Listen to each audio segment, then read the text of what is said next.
Hey folks, welcome to another edition of Tinnitist TV. Today I am talking to the one and only Don McLean. A long, long time ago, he wrote the song that would define his life and career. You know the one I'm talking about. Hell, everybody knows the one I'm talking about. It's American Pie. It's his biggest hit. But it's also much more than a hit. It's an 8-minute folk rock parable about early rock and roll and the end of American innocence. And it's quite rightly been referred to as a cultural touchstone, a national treasure, and one of the top 5 songs of the 20th century.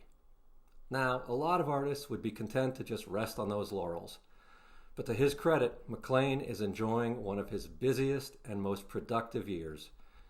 He just released a kid's book based on American Pie, featuring a fable starring one of the characters in the song.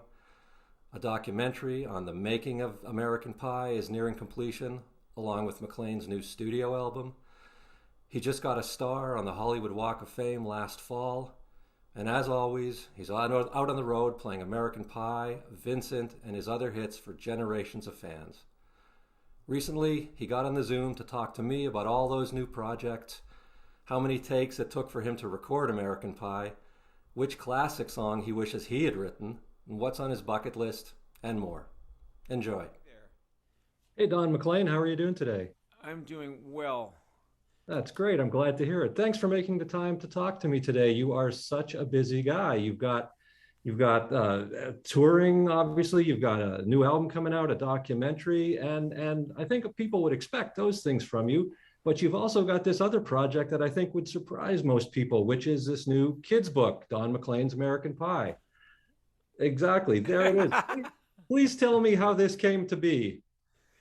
This is because of a man named Spencer Proffer, whose wife actually wrote this book, and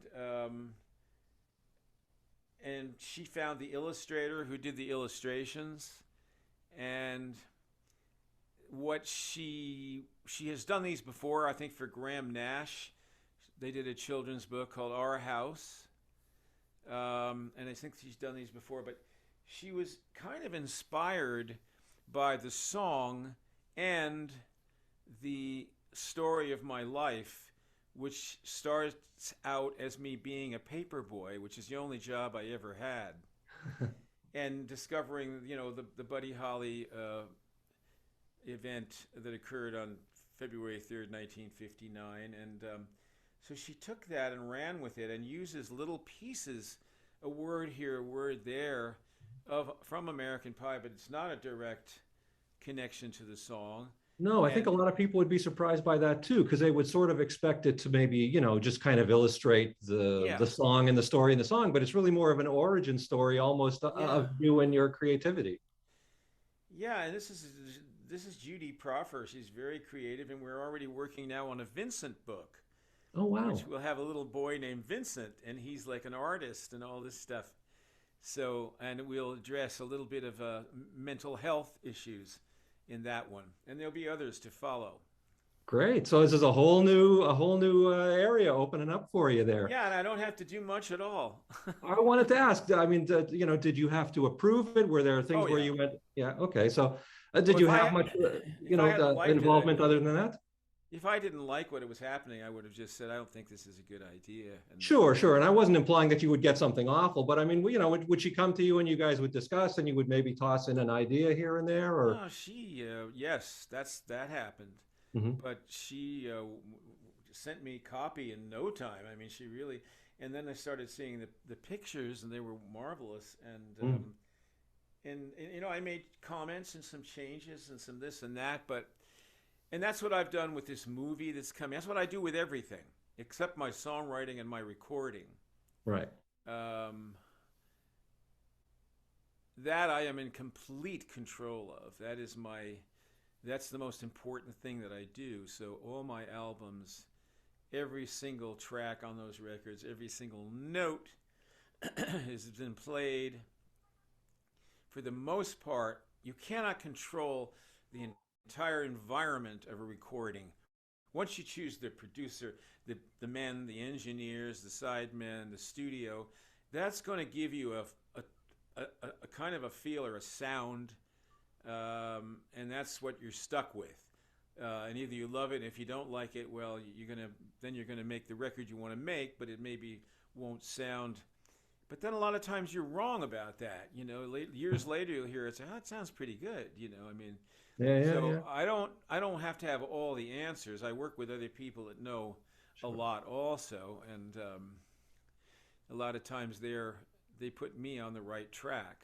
Well, this seems like a good time then to talk about, from what I understand, your new album, which you have already finished and in the can. Does it have a title, and what else can you tell us about it at this point? Well, it's 12 new songs, and I wrote them all, and 6 of them I collaborated with my guitar player on, and it's called American Boys and Invented Rock and Roll. Okay. And as usual, I mean, with what I do a lot of different things. And there's some surprising things on there that I think will set people back a little bit. There's a ballad of George Floyd, which I haven't heard anyone write a song about this, but I did. Wow. So that's going to be on there. I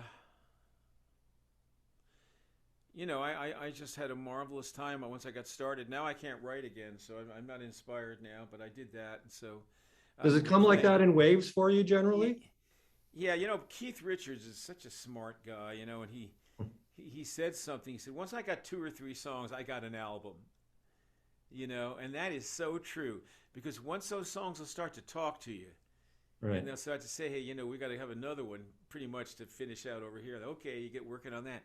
And then as the group grows, I'm an album artist, really. Right. Totally. I was never a single artist, but I would write popular songs that could be hit songs in the right hands, And I Love You So, or Castles in the Air, or Vincent. American Pie was really my own peculiar thing that I did, that really I don't think anybody could have recorded or even understood at the time. Right. Only I understood it and understood what I was trying to do with it. And in essence, what I wanted was a closer, a big song about America, and it would be the last song on the album, and it would be called American Pie, and all roads lead to Rome. All these songs would go to that, but it turned out to be so powerful that they had to open the record with it. So it ruined my whole plan, Yeah, yeah. But that's an example of how I work with people. I saw that. I said, well, you're right. We can't make them wait for 9 songs until they get around to this. Put it right in their face. And that, if the dates are correct, that song was actually recorded 51 years ago this week. Well, you know more about it than I do, but 50 some years ago, yes. Yeah. Do you actually remember that session and being in the studio? Yes, I do. I remember sessions. Mm-hmm. I remember, but your mind forms these finite pictures, which are not true a lot of times. Well, memory, right? Yeah. Yeah, but it's different. Unreliable. It's like a long-term memory where I remember the studio, and it had these beautiful taffeta walls that were sewn into, it almost looked like quilts, but they were big, and red, and there might be a bear or a figure of an animal or whatever, but they were thick, and that was all the baffling, but right. It wasn't your normal industrial baffling that you see in studios. This was done very artistically and beautiful, and the board was great, and the engineer, I remember meeting him. I said, man, I know you. His name was Tom Fly, and Tom Fly had been in a group called Lothar and the Hand People. Right. And I knew Lothar and the Hand People because the guy who started it was a guy named John Emlyn, who lived in Mamaroneck, and I was born in New Rochelle. And John Emlyn and I got to know each other, and he was a very rich guy. In fact, he had a whole road named Emlyn Drive, and there's the Emlyn Theater in Mamaroneck. That's all his family. And he went out to Boulder and grew his hair and started Lothar and the Hand People and came home with all these guys, and they all had, they were all really gone. And I met Tom Fly, and this was about 1964. So what do you know? 6 years later, there he's the engineer on the session. Small world. And was this a case where you had to, I mean, because this was the old days when you were, recording live to tape. Did you have to do the song over and over and over again to get a take you were happy with, or did they cut it together from bits? Both. Okay. we would do.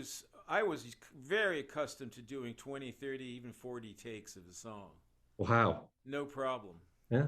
And I found that you got better and better as you went along, because you explore each tiny nuance in the way your voice handles every second.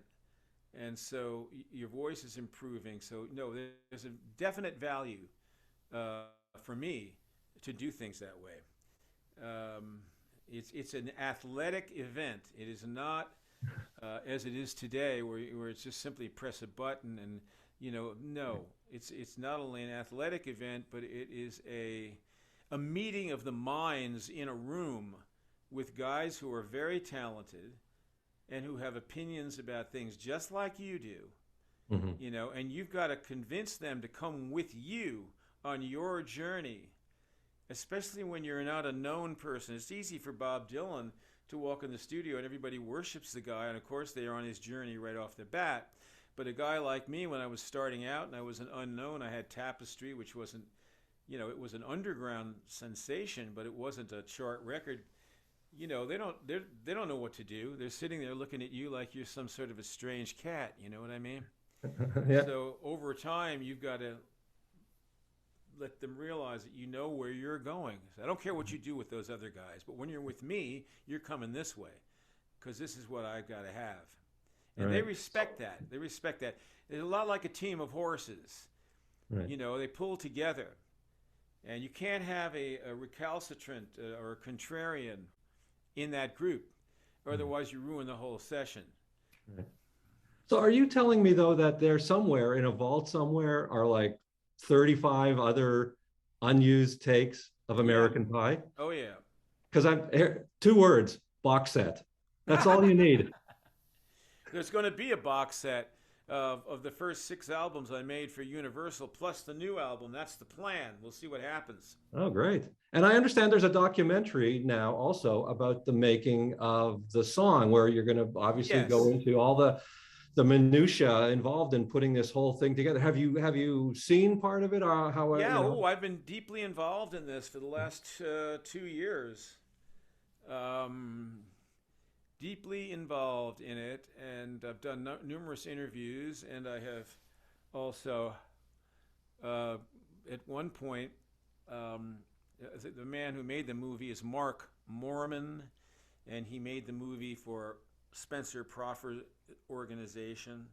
Spencer is behind a number of these enterprises, and he did a fabulous job. He starts out really, you're going to start out from the beginning of my life through the Buddy Holly death, and then the 10 years that follow. It took 10 years for me to do this. Right. And what happened was I was following, politically, I was quite far left in those days, and I was singing with Pete Seeger after I got out of college. That's a long story, but we were up there, and everything was happening, the war in Vietnam, body bags were coming back every day. Cities were on fire. Nixon, who was the most hated president ever, hands it off to LBJ, the next most hated president ever. The anger and the madness, and I wanted to capture that in a big song about America. And once I fused and figured out to fuse the death of Buddy Holly with this idea, I had it. Yeah. And I had it, and I realized this is the most incredible thing, and it's taken 10 years for me to do this. And I did it. I followed it through. I did the song. I made the record.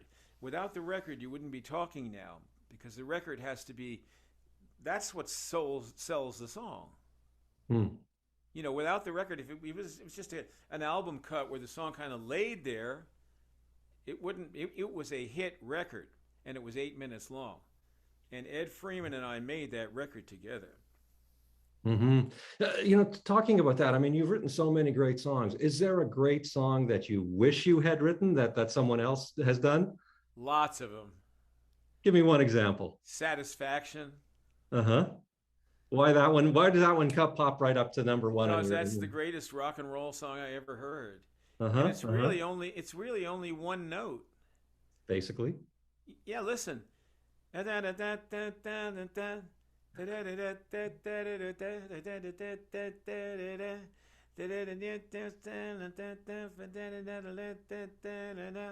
note. Yeah. I can't get no. Same note again. It's really So just because it's so simple, right? Yeah. It's brilliant. It's absolutely brilliant. All right. Listen, I know you have other people to talk to. Last question, and I'll let you go. What is there left on Don McLean's bucket list what do you want to accomplish that you haven't done yet? I want to sing with the Hollywood Symphony I want to see with the Hollywood Symphony at the Hollywood Bowl. That's what I want to do. I want to hear Crying with those guys playing the string arrangement. That is a good ambition. I hope you get to do that. I think there's a possibility. I'm guessing that was yeah. And if it wasn't happening before, I'm sure it's already in the works now. Yes, I hope so. All right, sir. Well, listen, thanks so much for your time today. Thanks for the music, and we'll see you somewhere down the road. Very nice to talk to you. Thanks for having me.